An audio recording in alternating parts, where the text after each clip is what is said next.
എല്ലാവരും ഓണമൊക്കെ ആഘോഷിച്ചതിൻ്റെ ക്ഷീണത്തിലായിരിക്കുമല്ലേ? നിങ്ങൾ ജസ്റ്റ് കണ്ണടച്ചിട്ട് നമ്മളൊക്കെ പാടി പഠിച്ചതുപോലൊരു കാലഘട്ടത്തിനെ കുറിച്ച് ഓർത്ത് നോക്കി. കള്ളവുമില്ല, ചതിയുമില്ല, എല്ലോളമില്ല, പൊളിവചനം. ഇങ്ങനൊരു കാലത്തിനെ കുറിച്ച് നിങ്ങൾക്ക് സങ്കല്പിക്കാൻ കഴിയുന്നുണ്ടോ? സത്യത്തിൽ അങ്ങനൊരു കേരളമുണ്ടായിരുന്നു. ജനങ്ങൾക്കേറെ പ്രിയപ്പെട്ടവനായിരുന്ന ഒരു ജനനായകൻ എന്തിന് പാതാളത്തിലേക്ക് ചവിട്ടിത്താഴ്ത്തു?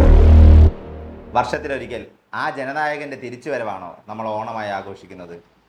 Let's talk and welcome to infinite talks.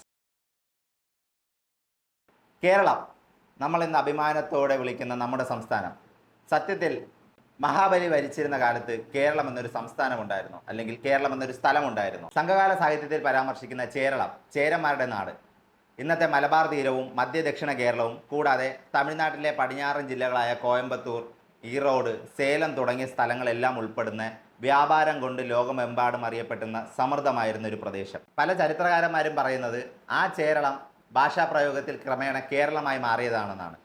അതുകൊണ്ട് മഹാബലി ഭരിച്ചിരുന്നത് ഇന്നത്തെ കേരളമാണ് എന്ന് നമ്മൾ കരുതുന്നു. പക്ഷേ പുരാണങ്ങൾ പരിശോധിക്കുമ്പോൾ ഇവിടെ വലിയൊരു ആശയക്കുഴപ്പമുണ്ട്.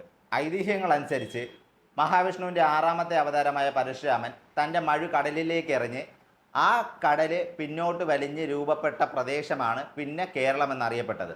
അങ്ങനെ ആയിരുന്നു എന്നുണ്ടെങ്കിൽ മഹാവിഷ്ണുവിൻ്റെ 5ാമത്തെ അവതാരമായ വാമനൻ എങ്ങനെ 6ാമത്തെ അവതാരമായ പരശുരാമൻ രൂപപ്പെടുത്തിയ കേരളത്തിലെ ഒരു രാജാവിനെ പാതാളത്തിലേക്ക് ചവിട്ടിത്താഴ്ത്തും? കേരളം പിന്നീട് മാത്രമേ രൂപപ്പെട്ടിരുന്നു എന്നുണ്ടെങ്കിൽ വാമനന്റെ കഥ എങ്ങനെ സംഭവിച്ചു? അപ്പം തന്നെ ഐതിഹ്യങ്ങളിൽ പറയുന്ന മഹാബലിയുടെയും വാമനന്റെയും കഥയ്ക്കൊരു ചേർച്ചക്കുറവുണ്ട്. ചിലർ പറയുന്നത് വാമന മഹാബലി കഥ നടക്കുമ്പോൾ അത് കേരളമായിരുന്നു എന്നും പിന്നെ ക്രമേണ സംസ്കൃത ഭാഷാ പ്രയോഗത്തിൽ അത് കേരളമായി മാറി എന്നുമാണ്. പിന്നീട് പരശുരാമന്റെ കഥ കൂടി വന്നപ്പോഴത്തേക്കും ആ പ്രദേശം മുഴുവൻ കേരളം എന്നറിയപ്പെട്ടു. മഹാബലി എന്ന വാക്കിന് മഹാത്യാഗി എന്നുകൂടെ അർത്ഥമുണ്ട്. അങ്ങനെ മഹാത്യാഗിയായിരുന്ന ഒരു ജനപ്രിയനായിരുന്ന രാജാവ് എന്തിന് പാതാളത്തിലേക്ക് ചവിട്ടിത്താഴ്ത്തപ്പെട്ടു? ഹിന്ദു പുരാണത്തിൽ തന്നെ മഹാഭാരതത്തിലും ഭാഗവതത്തിലും രാമായണത്തിലും മഹാബലി എന്നൊരു ചക്രവർത്തിയെക്കുറിച്ച് പരാമർശിക്കുന്നുണ്ട്. ഹിന്ദു പുരാണത്തിലെ വിഷ്ണു പുരാണം അനുസരിച്ച് ബ്രഹ്മാവിൻ്റെ മകനായ മരീചിയുടെ മകനാണ് കശ്യപൻ. കശ്യപന് 2 ഭാര്യമാരുണ്ടായിരുന്നു, അതിഥിയും ദിതിയും. കശ്യപന് അതിഥിയിലുണ്ടായ മക്കളാണ് ദേവന്മാർ, ദിതിയിലുണ്ടായ മക്കളാണ് അസുരന്മാർ. ഈ അസുരന്മാരിൽ ഒരു അസുരനായിരുന്നു ഹിരണ്യകശിപു. ആ ഹിരണ്യകശിപുവിൻ്റെ മകനായിരുന്നു പ്രഹ്ലാദൻ. പ്രഹ്ലാദൻ വലിയൊരു വിഷ്ണു ഭക്തനായിരുന്നു. ഈ വിഷ്ണു ഭക്തനായ പ്രഹ്ലാദൻ്റെ മകനാണ് വിരോചനൻ. ഈ വിരോചനൻ്റെ മകനാണ് മഹാബലി. ഈ മഹാബലിയും തൻ്റെ മുതുമുത്തച്ഛനായ പ്രഹ്ലാദനെ പോലെ വലിയൊരു വിഷ്ണു ഭക്തനായിരുന്നു. ഈ കശ്യപനിൽ അതിഥിക്കുണ്ടാവുന്ന മക്കളാണല്ലോ ദേവന്മാർ. അതിഥി വിഷ്ണു ഭഗവാനെ മകനായി ലഭിക്കണമെന്ന് പ്രാർത്ഥിച്ച് ഒരു വ്രതം എടുക്കുന്നുണ്ട്. ആ വ്രതത്തിൻ്റെ ഫലമായി അതിഥിക്കുണ്ടാവുന്ന മകനാണ് വാമനൻ എന്നുകൂടെ ഒരു കഥയുണ്ട്. അങ്ങനെയാണെങ്കിൽ വാമനൻ എന്ന് പറയുന്നത് മഹാബലിയുടെ മുതുമുത്തച്ഛനാണ്. മഹാബലിയെക്കുറിച്ച് ഹിന്ദുമതത്തിൽ മാത്രമല്ല ബുദ്ധമതത്തിലും ജൈനമതത്തിലും പരാമർശിക്കുന്നുണ്ട്. ജൈനമതം അനുസരിച്ച് 9 ക്രൂരന്മാരായ ദേവന്മാരിൽ ഒരാളാണ് ഈ പറയുന്ന മഹാബലി. മഹാബലി പുരുഷദേവൻ്റെ ഭാര്യയെ സ്വന്തമാക്കാൻ ശ്രമിക്കുമ്പോൾ പുരുഷദേവൻ മഹാബലിയെ കൊല്ലുന്നതായിട്ടാണ് ജൈനമതത്തിൽ പറഞ്ഞിട്ടുള്ളത്. ബുദ്ധമതം പരിശോധിക്കുമ്പോൾ നാരായണനാൽ തടവിലാക്കപ്പെട്ട മഹാബലി എന്നാണ് പറയുന്നത്. മാത്രവുമല്ല മഹാബലി എന്ന് പറയുന്നത് ബുദ്ധദേവൻ്റെ പ്രബോധനങ്ങൾ കേൾക്കാൻ ആഗ്രഹിക്കുന്ന ഒരു വ്യക്തിയായിട്ടാണ് അത് ഈ പറയുന്നത്. അതായത് ബുദ്ധദേവൻ പ്രബോധനങ്ങൾ നടത്തുന്ന സ്ഥലങ്ങളിൽ മഹാബലി എന്ന വ്യക്തിയുടെ പ്രസൻസ് ഉണ്ടായിരുന്നതായി പറയുന്നുണ്ട്. സോ ജൈനപുരാണം അനുസരിച്ച് മാവേലി എന്ന് പറയുന്നത് വളരെ ക്രൂരനായിരുന്ന ഒരു രാജാവായിരുന്നു. പക്ഷേ ബുദ്ധപുരാണം പരിശോധിക്കുമ്പോഴത്തേക്കും അവിടെ വാമനൻ ആണ് വില്ലൻ. അതായത് നാരായണനാൽ തടവിലാക്കപ്പെട്ട മഹാബലി എന്നാണ് പറയുന്നത്. സോ അവിടെ വരുമ്പോഴത്തേക്കും വാമനൻ വില്ലനാണ്, മഹാബലി ഹീറോയാണ്. സോ ഹിന്ദു പുരാണം പരിശോധിക്കുമ്പോൾ ഹിന്ദു പുരാണത്തിൽ മാവേലി എന്ന് പറയുന്നത് ഏറെ ജനസമ്മതനായിരുന്ന പ്രജകളുടെ ക്ഷേമത്തിന് വേണ്ടി പ്രവർത്തിച്ചിരുന്ന ഒരു രാജാവ് തന്നെയായിരുന്നു. ഈ രാജാവിൻ്റെ ഭരണത്തിൽ അസൂയാലുക്കളായ ദേവന്മാർ മഹാവിഷ്ണുവിനെ ചെന്ന് കാണുകയും മഹാവിഷ്ണു ദേവന്മാർക്ക് വേണ്ടി മാവേലിയെ പാതാളത്തിലേക്ക് ചവിട്ടിത്താഴ്ത്തി എന്നൊരു വേർഷനുണ്ട്. ഈ വേർഷനിലേക്ക് വരുമ്പോൾ തൻ്റെ ഭക്തനെ, വിഷ്ണു ഭക്തനായിരുന്ന മാവേലിയെ പാതാളത്തിലേക്ക് ചവിട്ടിത്താഴ്ത്തിയ വാമനൻ അഥവാ മഹാവിഷ്ണു വില്ലനാണ്. ഇനി മറ്റൊരു വെർഷനിൽ പറയുന്നത് തൻ്റെ ഭരണത്തിൽ അഹങ്കാരിയായിരുന്ന മഹാബലി സ്വർഗ്ഗലോകത്തെയും ദേവേന്ദ്രനെയും വരെ വെല്ലുവിളിക്കുകയും ഒരു അസുര രാജാവിനാൽ തൻ്റെ സ്വർഗ്ഗലോകം നഷ്ടപ്പെടുമെന്ന് കരുതിയിരുന്ന ദേവേന്ദ്രൻ മഹാവിഷ്ണുവിനെ ചെന്ന് കാണുകയും മഹാവിഷ്ണു വാമനനായി അവതരിച്ച് തൻ്റെ ഭക്തനായ മഹാബലിയെ അഹങ്കാരത്തിൽ നിന്ന് മോചിപ്പിക്കാനായി പാതാളത്തിലേക്ക് ചവിട്ടിത്താഴ്ത്തി എന്നുമാണ് പറയുന്നത്. സോ ഈ കഥയിൽ പറയുന്നത് പാതാളത്തിലേക്കല്ല, സുതല എന്ന സ്വർഗലോകത്തെ പോലും വെല്ലുന്ന തരത്തിലുള്ള, ദേവന്മാർ പോലും അസൂയപ്പെടുന്ന ഒരു ലോകത്തിലേക്കാണ് മഹാബലി അയച്ചത് എന്നാണ് ഈ വെർഷനിൽ പറയുന്നത്. ഈ വെർഷൻ അനുസരിച്ച് വാമനൻ ഹീറോയാണ്. അങ്ങനെ ഇന്ത്യയിൽ തന്നെ വാമനമൂർത്തിയെ ആരാധിക്കുന്ന പല ക്ഷേത്രങ്ങളും നമ്മുടെ നാട്ടിൽ തന്നെയുണ്ട്.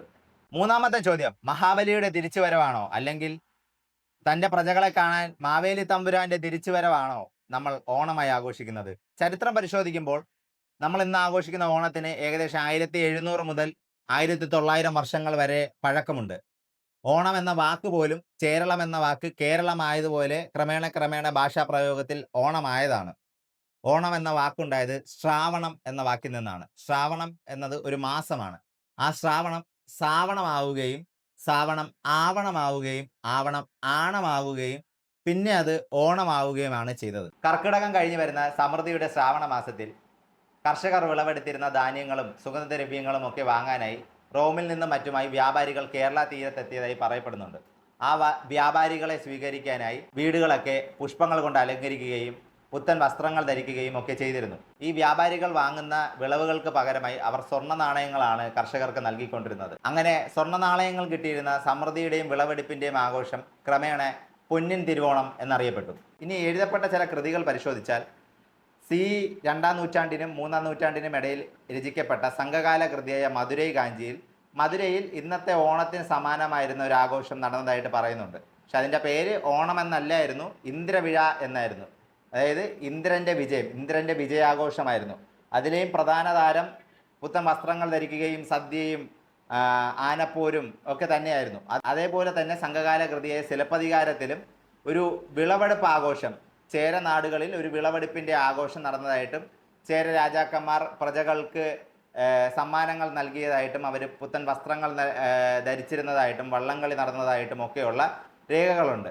കൂടാതെ ഇന്ത്യയിൽ തന്നെയുള്ള പല സ്ഥലങ്ങളിലും ഐതിഹ്യപ്രകാരം അഹങ്കാരിയായിരുന്ന മാവേലിയെ പാതാളത്തിലേക്ക് ചവിട്ടിത്താഴ്ത്തിയ വാമനമൂർത്തിയുടെ ജന്മദിനമാണ്, വാമന ജയന്തിയാണ് ഓണം എന്നും ആഘോഷിക്കുന്നുണ്ട്. ചരിത്രകാരന്മാർ പറയുന്നത് ഇന്നത്തെ ഓണത്തിന് കേരളമായിട്ട് പോയിട്ട് ഇന്ത്യയുമായിട്ട് പോലും ഒരു ബന്ധവുമില്ല എന്നാണ്. ലോകത്തിൻ്റെ പല സ്ഥലങ്ങളിൽ നിന്ന് കൈമാറി വന്ന ആചാരാനുഷ്ഠാനങ്ങളും ആഘോഷവുമാണ് നമ്മൾ ഇന്ന് കൊണ്ടാടുന്ന ഓണത്തിനുള്ളത്. സോ ചരിത്രത്തിലും ഐതിഹ്യത്തിലും കേരളത്തിനും ചേരളത്തിനും മഹാബലിക്കും മാവേലിക്കും ഓണത്തിനും പലതരത്തിലുള്ള വേർഷൻസാണ് അവൈലബിൾ ആയിട്ടുള്ളത്.